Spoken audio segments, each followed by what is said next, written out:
중앙일보에서 이런 기사를 내놓았습니다.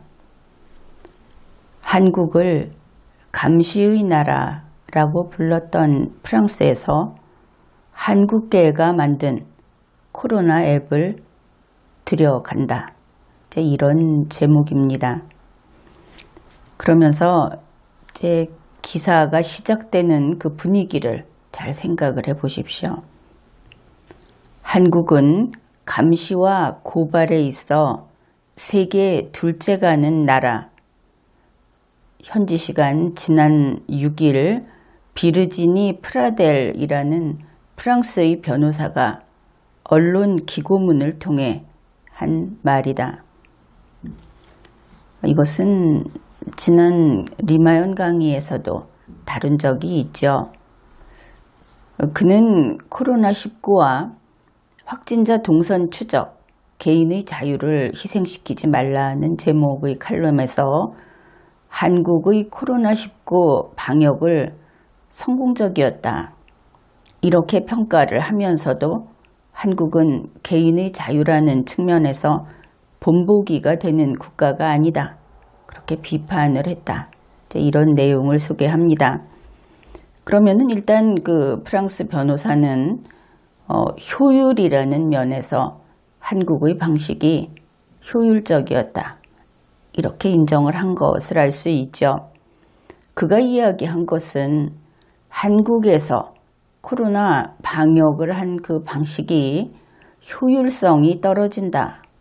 그렇게 비판한 것은 아니다. 이것은 분명합니다. 이 변호사의 이야기는 개인의 자유 부분인 것이죠.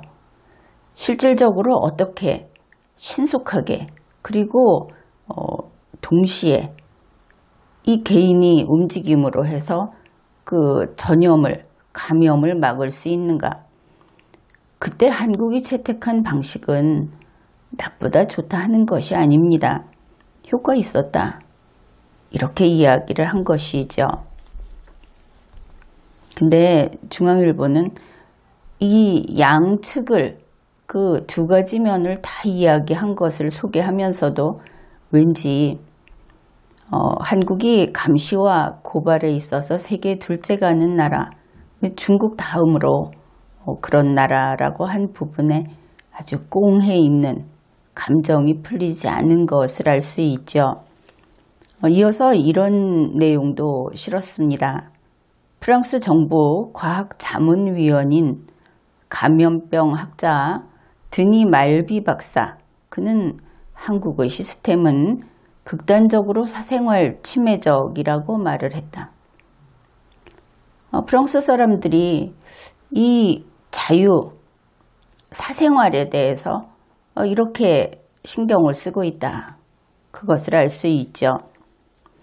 그래 놓고 이제 제목하고 똑같이 다음 이야기를 해갑니다. 이처럼 디지털 개인정보를 활용한 방역에 부정적이었던 프랑스가 여기에서 이제 차이를 좀 봐야 되는데 프랑스에는 반대하는 사람도 있고 디지털 방역에 또 불가피하게 이것을 채택해야 한다 하는 그런 용인하는 그런 사람들도 있었습니다. 두 부류가 있었다. 위에서 그 반대하는 사람들의 예를 소개해 놓고 프랑스가 전면적으로 반대를 했다. 그런데 바뀌었다. 이렇게 가면은 이제 사실을 왜곡하게 되겠죠.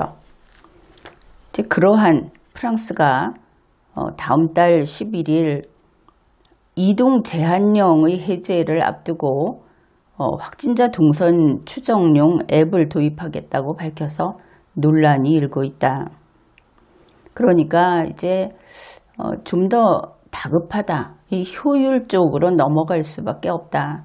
이제 이런 입장인 것을 알 수 있죠. 그러면서 여기에서 또 잘난 척을 합니다.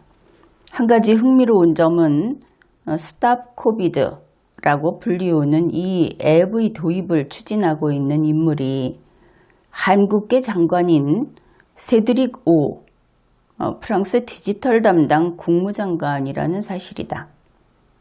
이러면서 개인정보 보호를 중시하는 프랑스에서 한국계 장관이 감염자 추정용 앱을 도입한다는 것은 흥미로운 아이러니가 아닐 수 없다. 지금 이러한 기사를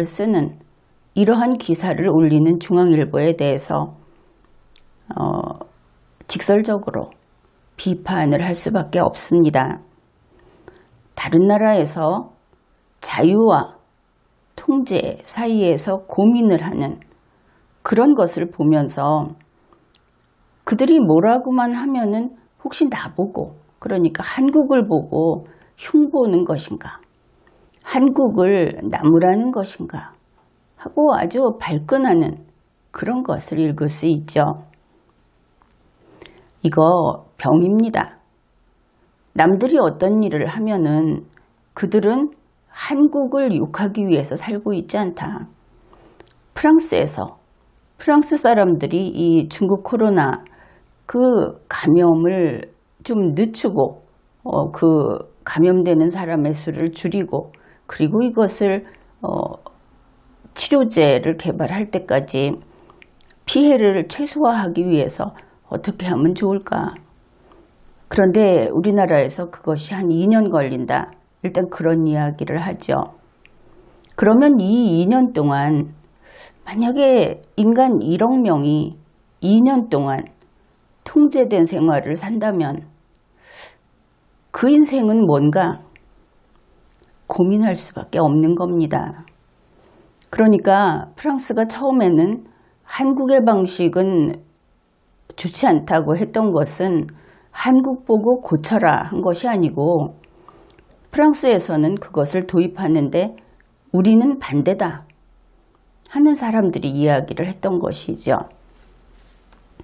그런데 그것이 바뀌었다 그러니까 또 야유를 퍼붓고 있는데, 그것이 아니라 상황이 바뀌면 그동안에 계속 논의를 하면서 고민을 하다가 이제 자유가 좀 제한이 되더라도 생명이 너무 그 사망자가 나오고 하니까 이것을 좀 우리가 먼저 해결을 해보자. 그래서 방법을 바꿀 수 있는 겁니다. 그런데 또 거기에 덧붙여서 한국계 장관이 이것을 추진했으니까 흥미로운 아이러니다. 경망함이 정말 탁구공 튀듯 한다. 이런 생각을 하게 되는 것이죠. 그래서 지금 이 이야기를 하는 것은 중앙일보가 하루아침에 바뀌겠습니까? 결국은 우리 국민들이 이런 식의 기사가 나올 때 그건 아니다. 지금 중국 코로나라고 하는 것은 전 인류가 고민하고 있고 전 인류가 마주친 시련인데, 이 문제를 해결할 때 어떻게 우리의 인생을 덜 침해당하면서 또 어떻게 우리가 우리의 인생을 적극적으로 살아갈 수 있을 것인가, 그렇게 고민하고 또 고민을 해야 하는 것이지, 쟤네들 봐라, 쟤들이 우리 보고 뭐라고 한다, 이제 이럴 문제가 아니다 하는 겁니다. 이거 뭐 7살짜리 애들이 하는 것이냐. 우리는 지금 좀 확진자가 줄고 있는데 남들 봐라 이러면서 손가락질을 할 때 정말 민망해서 그 뉴스를 쳐다볼 수 없을 정도입니다. 언제 우리가 이렇게 유치해졌던가. 그래서 한국에서 먼저 기술을 자랑하면서 이 앱을 썼다.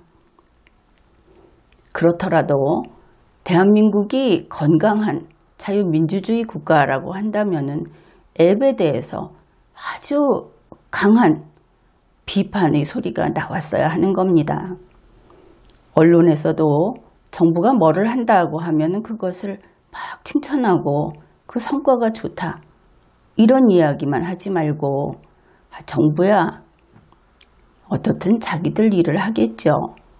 이 언론과 그리고 국민은 이 국민의 자유를 절대 지켜야 된다. 그래서 항상 제동을 걸어야 하는 겁니다. 만약에 탱크라고 해봅시다. 정부가 탱크를 몰고 앞으로 질주를 하면은 국민과 그리고 언론은 그 뒤에 무수히 많은 돌덩이와 타이어를 달아야 하는 겁니다. 그렇게 질주하면 안 된다. 좌우를 돌아봐야 한다. 이런 것이죠. 탱크는 그렇게 안 빠를 수도 있겠습니다. 그런데 그 힘이 대단하죠. 땅을 다 파헤치지 않습니까? 그래서 우리 국민이 정말 지켜야 될 가치, 당장 목숨이 달아나는데 돌아볼 필요 있느냐? 그러면 그것은 더 이상 인간도 아니다. 그런 생각도 해야 하는 겁니다. 한순간을 살아도 인간으로서 인간답게 살아야 한다. 그런 것이죠. 그래서 이런 기사 한 건을 보더라도 그냥 어떤 사실이 있었나 하고 하나의 정보로만 받아들이지 말고 그 속에 사람의 생각, 가치관 이런 것까지 같이 읽고 또 생각해보고 그리고 우리는 어떻게 더 성장해야 하는가, 더 발전해야 하는가, 어떻게 해서 더 지성적인 그런 존재로 살아가야 하는가 이런 생각을 좀 해보자. 그런 이야기를 해보았습니다. 지금까지 리걸마인드 연구소였습니다.